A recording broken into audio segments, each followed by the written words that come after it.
अब खबरें विस्तार से। प्रधानमंत्री नरेंद्र मोदी ने लोकसभा चुनाव को लेकर राजस्थान में शुक्रवार को जनसभा की। चूरू की जनसभा में पीएम मोदी ने अपनी सरकार में हुए कामों के बारे में डिटेल से बताया। पीएम ने कहा कि उनकी सरकार के 10 साल का कार्यकाल में हुआ काम ट्रेलर है, असली काम तो अभी बाकी है।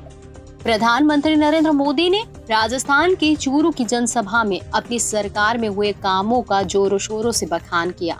रैली की शुरुआत में पीएम ने रैली में आए लोगों को संबोधित करते हुए कहा कि राजस्थान का किसान, नौजवान और आप सब माताएं बहनें इतनी बड़ी संख्या में दूर दूर से हमें अपना आशीर्वाद देने आए। पूरा राजस्थान कह रहा है, फिर एक बार मोदी सरकार। राजस्थान पराक्रम और परिश्रम की धरती है। ये वीर बेटों को जन्म देने वाली वीर वीरांगना माताओं की पवित्र भूमि है। इसलिए राजस्थान जो ठान लेता है वो पत्थर की लकीर बन जाता है, ये कहा पीएम मोदी ने। पीएम ने कहा आगे कि आज चूरू में दिल्ली से नरेंद्र देवेंद्र के लिए आशीर्वाद मांगने आया है, और जब नरेंद्र देवेंद्र के लिए आशीर्वाद मांगता है तो आप लोग छप्पड़ फाड़ कर आशीर्वाद देते हैं। आज पूरी दुनिया हैरान है कि भारत इतनी तेजी से कैसे विकास कर रहा है। दुनिया को पता नहीं है कि भारत की इस मिट्टी की बात ही कुछ और है। हम जो ठान लेते हैं वो पूरा करके दिखाते हैं। पिछले 10 साल में आपने देश को बदलते देखा है। सौगंध मुझे इस मिट्टी की, मैं देश को नहीं मिटने दूंगा। आगे पीएम मोदी ने कहा कि सेना का अपमान, देश का विभाजन ये कांग्रेस की पहचान है। जब तक INDI अलायंस यानी इंडी अलायंस के लोग सत्ता में हैं, उन्होंने हमारे जवानों के हाथ बांध कर रखे। दुश्मन हमला करके चला जाता था, ये जवानों को जवाब देने की इजाजत नहीं देते थे। इससे पहले मैं 26 जनवरी 2019 में चूरू आया था, ये कहा पीएम मोदी ने। आगे उन्होंने कहा तो उस समय देश ने बालकोट में एयर स्ट्राइक की थी। हमने आतंकियों को सबक सिखाया था। तब मैंने चूरू की धरती पर जो शब्द कहे थे वो मैं आज फिर दोहराता हूँ। तब मैंने कहा था, सौगंध मुझे इस मिट्टी की, मैं देश नहीं मिटने दूंगा, मैं देश नहीं रुकने दूंगा, मैं देश नहीं झुकने दूंगा। मेरा वचन है, भारत माँ को तेरा शीश नहीं झुकने दूंगा। पीएम ने आगे कहा कि कांग्रेस के बड़े बड़े घोटालों और लूट के कारण अर्थव्यवस्था चरमरा गई थी। करोड़ों गरीबों के सिर पर छत नहीं थी। मोदी ने तय कर लिया कि सरकार जो घर देगी वो महिलाओं के नाम पर होगा। ये सब कुछ कहा पीएम मोदी ने इस भाषण में। हमने ईमानदारी से काम किया।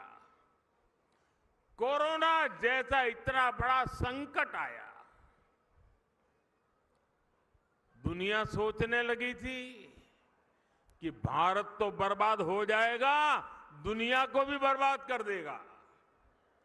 लेकिन इसी संकट में हम भारतीयों ने अपने देश को दुनिया की 5वीं सबसे बड़ी अर्थव्यवस्था बना दिया। लोकसभाओं में महिलाओं के लिए आरक्षण का कानून भी संसद ने पारित कर दिया है। ये भाजपा ही है जिसका संकल्प पत्र भी अपने आप में एक गारंटी माने जाना लगा है।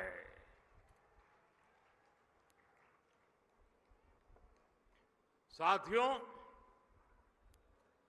आज जब मैं चूरू आया हूं तो कुछ पुरानी यादें भी ताजा हो रही है।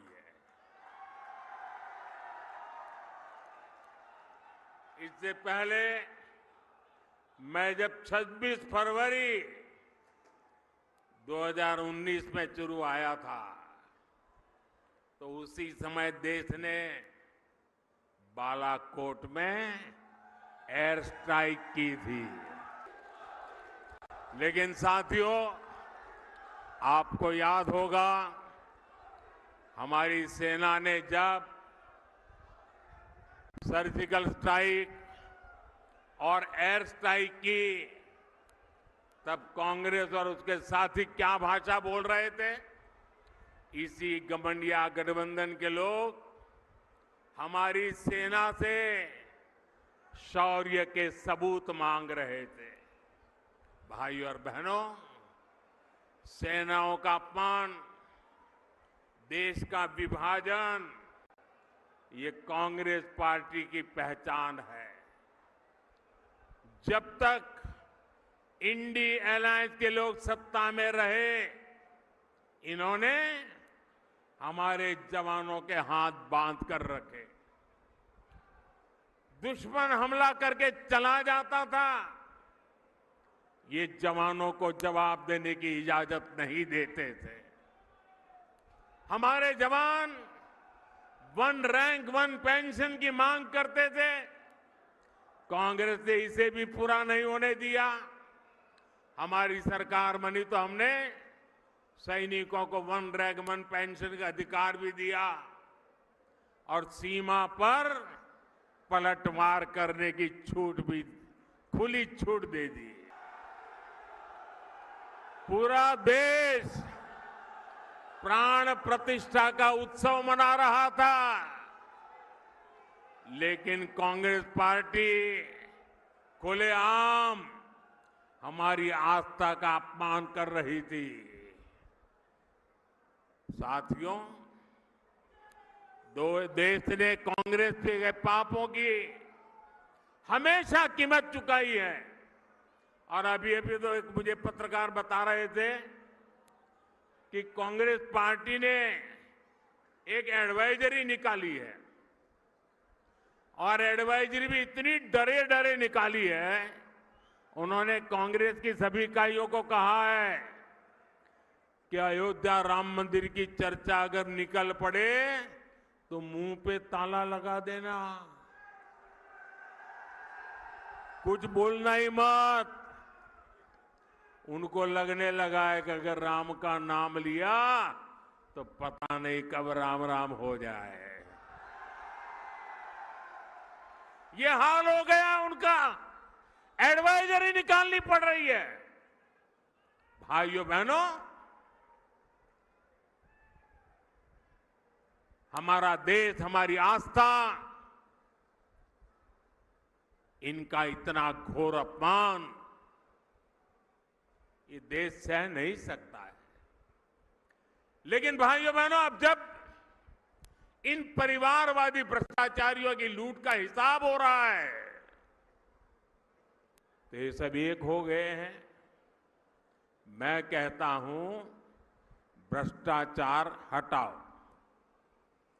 तो वो कहते हैं भ्रष्टाचारी बचाओ। कांग्रेस और इंडी गठबंधन का सिर्फ अपना हित, यही उनका कार्यक्रम है। इन्हें गरीब, दलित, शोषित, वंचित के कल्याण से, उनके सम्मान से कोई मतलब नहीं है। ये वही लोग हैं जिन्होंने कभी बाबा साहब आम्बेडकर का सम्मान नहीं किया। इसी कांग्रेस ने बाबा साहब को दशकों तक भारत रत्न नहीं मिलने दिया। इन लोगों ने देश में आपातकाल लगाया, संविधान को बंधक बनाया। इस इंडियन अलायंस के लोगों ने कभी पिछड़ा वर्ग आयोग को संवैधानिक दर्जा नहीं दिया। दशकों पुरानी ये मांग मोदी ने पूरी की। भाजपा ने देश को दलित राष्ट्रपति दिए, देश की पहली आदिवासी महिला राष्ट्रपति दी। लेकिन इन्हें चुनाव हरवाने के लिए इंडी गठबंधन वालों ने पूरी ताकत लगा दी। अब 19 अप्रैल को शोषितों, वंचितों के ऐसे विरोधियों के साथ क्या करना है आपको पता है ना? 19 अप्रैल को क्या करना है पता है ना? पता है ना?